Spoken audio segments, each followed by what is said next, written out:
Hey, what's up, everybody? It's Priyon Joni. So the other day I got asked, how do I plug my guitar along with my DJ gear? So traditionally, if you ask most electric guitarists, most preferred way to get your guitar amplified is to actually plug it with a wire to your effects pedals, and then from there go to an amplifier that's connected to a cabinet, and then the speaker cabinet is mic'd, meaning there's a microphone in front of the speaker, and that runs to the mains, which goes out to speakers. Now, in a DJ booth, having a big amplifier, even a small amplifier like a combo amp, is not really that practical. In fact, there's not a lot of room inside a DJ booth. So, what do I do instead? So, I have me one of these. It's a multi effects pedal.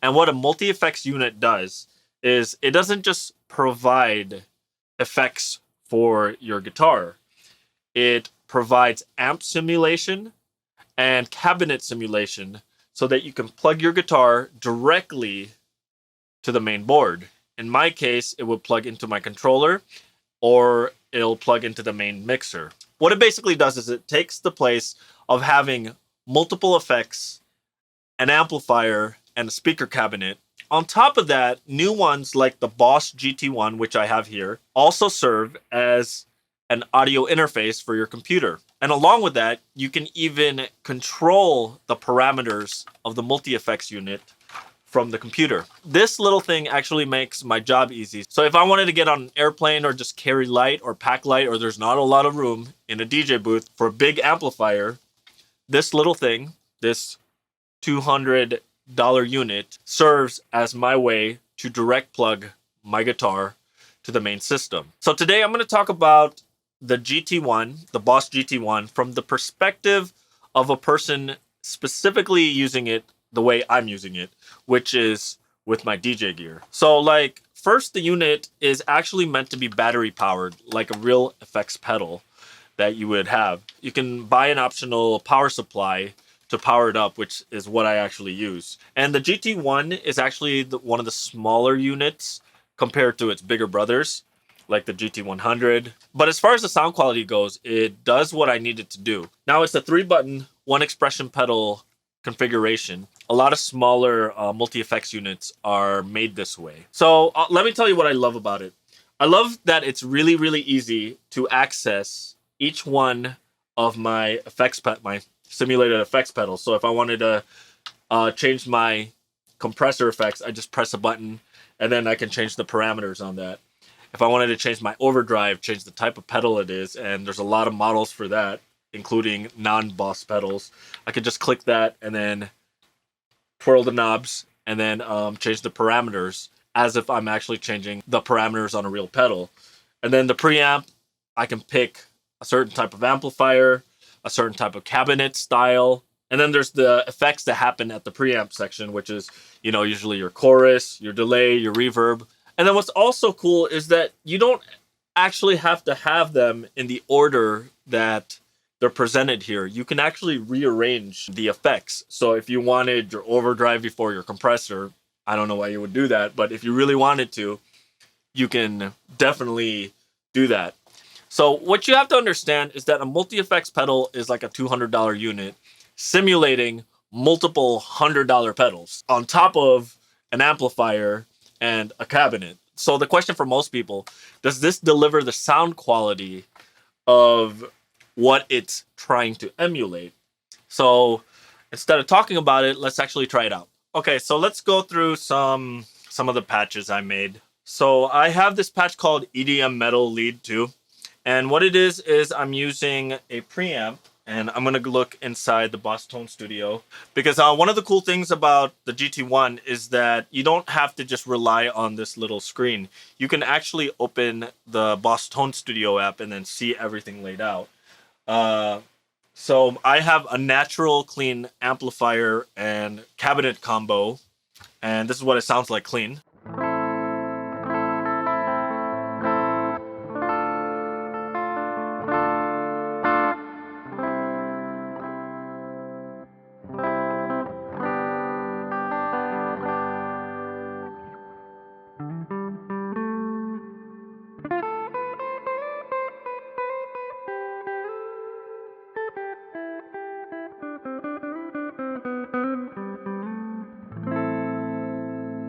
Okay, now I'm gonna turn on the metal zone.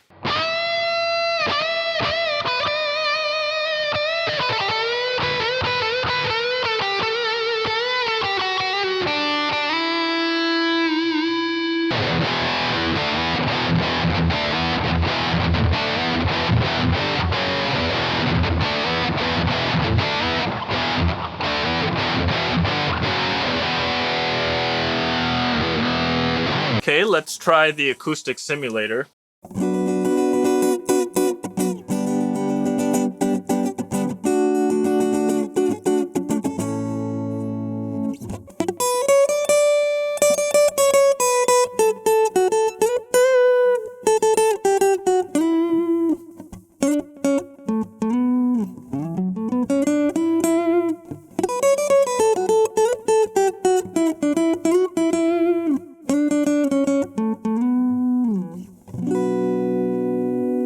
So one of the things about the acoustic simulator I don't like is that there's actually a noise to it, and I believe all acoustic simulators have this problem where there's this really, really high pitch, like you hear that little sizzle. Because the way an acoustic simulator works is that it actually pushes some of the treble so that your electric guitar strings sound a little bit more like an acoustic guitar string. You know, you're pushing these noisy frequencies. So, especially when I let it go, you can kind of hear that. So next. So I have this one patch I made where it's EDM chorus lead, where it's not too raunchy over an overdrive, but it has a chorus on it to give it kind of that roomy tone. Really popular in the 80s. Eddie Van Halen was known for it. Judas Priest was known for it. This is kind of my take on having that tone.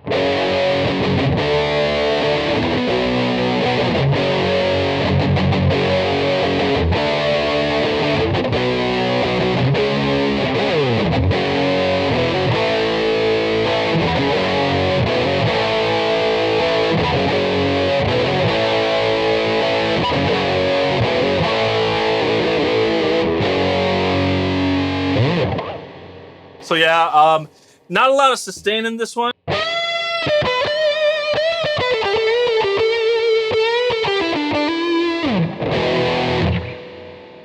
But it's great if I want something a little bit wider sounding and something that's not so in your face heavy metal when I'm playing over contemporary music. So, okay, so this one is called my Sickness Heavy patch. And it's based on the patch I made for that video when I did that remix video, Down with the Sickness. Now, the patch is actually a copy of what I did on Native Instruments Guitar Rig plugin. And I copied it component for component, but I didn't quite get the sound that I made on Guitar Rig. So let me show you what it sounds like on the GT-1.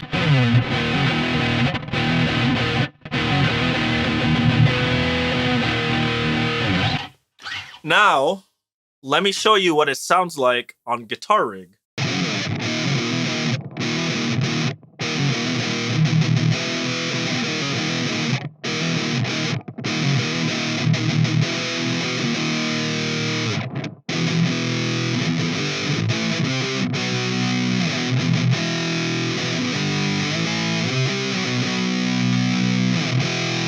It's a lot more raunchy in Guitar Rig. Let's turn that off.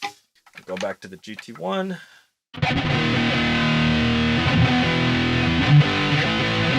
Basically on the GT-1, what I noticed is that, well, with all simulations, they're not all made equally. Like, you can have a metal zone in one plugin and it'll sound a little different from a multi-effects rendition of the metal zone. So which one is actually more accurate, I don't really know. Certain amplifiers, the EVH 5150, it's my favorite preset in here, and it's my favorite amp and cabinet sim in Guitar Rig, but they don't sound exactly the same. So overall, I like the sound of the GT-1, but it's not my favorite sounds I can get. I seem to be getting better sounds that I prefer off VST, like Guitar Rig.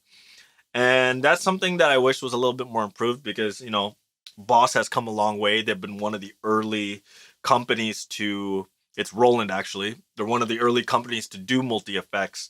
And I was expecting a little bit more from the GT-1. Now, another thing that I can't do on the GT-1 that I seen done on the more GE20 is the fact that you can actually take a reverb and volume control, put it on the pedal, and you can make it so that when you're at medium volume, the reverb is at a certain level. And then when you max out your volume, the reverb goes up a little bit more. So that when you're going into lead volumes, like you get more reverb. And then when you back it down, the reverb just comes down by a little bit. So it's not so much when you're doing rhythm or doing riffs. Now, the two big things that I really do not like about the Boss GT-1 is the fact that you can't really share patches. The only way you can get a patch is if you copy a tutorial on how to do a patch. Now, the Boss Tone Studio software that you use on the computer to control the GT-1 has access to an online library from Boss called Tone Central. So you can actually download patches that they give you. But if you just wanted to make a patch and then share it, or have a friend share their patch to you, it's not as easy as taking a file and just loading it into your GT-1. Unfortunately, you cannot do that, which really sucks because if I needed to borrow somebody else's GT-1, it's gonna be kind of hard to load my patches in there because I would have to go one by one and reprogram them all. That's something I wish Boss would actually implement. Now, another thing that I'm starting to see on newer, smaller form factor multi-effects is the fact that you can load impulse responses. And what an impulse response is in a nutshell, it's actually a snapshot of the cabinet characteristics between a microphone placed in front of a guitar speaker. And what's cool is you can actually take someone else's impulse response that they made using maybe some cabinet that you like, using a microphone that you like, and load it into a VST or some multi-effects. Unfortunately, the GT-1 is not one of those multi-effects that lets you load an impulse response, and I wish it did. And another thing is the distortions. A lot of people who generally use the GT-1, they complain that it's a little compressed sounding. And I will say it's not so much that it's compressed, there's not a lot of attack. You're not getting a lot of that.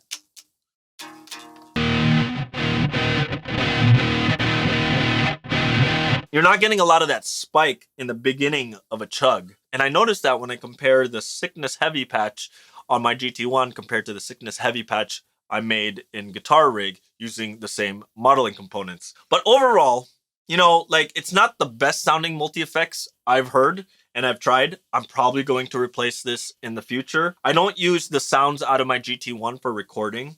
I only use the GT-1 as an audio interface to go direct from my guitar to the computer. And I use the computer to process the sounds. But because of its small form factor, that's what I use when I'm out with my DJ gear. And for what it does, you know, for basic distortions and even the acoustic simulator, I can get away with a lot in a live multi-instrument setup with DJ gear and my guitar. Am I happy with it? I'll admit I'm really highly critical of it, only because I know what really, really good sound could sound like. And I've even heard better sounds come from comparable multi-effects, you know, relatively the same price range as the GT-1. And if you didn't already get the hint, I'm probably going to replace this with more GE20. But yeah, that's my review and demo of the Boss GT-1 guitar effects processor. You know, affordable, $199. I kind of expect more from Boss as far as sound quality goes, but the construction's really well. It's, you know, it's metal. You know, it's been with me through a lot of gigs. I've used it at a music festival. I just wish the sound engine and the simulations on there sounded better like a VST. What would really be awesome is if I could drop the Native Instruments guitar rig inside the GT-1, and that would be perfect. But if you have any questions or have any comments about the Boss GT-1, be sure to leave them in the comments below. Would love to hear you guys' thoughts on it. And if it's your first time here and you guys like this video, be sure to hit that subscribe button and don't forget to click that little bell icon so you get a notification the next time I upload a video. So this is Pre-Owned Johnny. This is my channel where we talk about guitars, instruments, production, and of course, DJ gear. All right, guys, take care.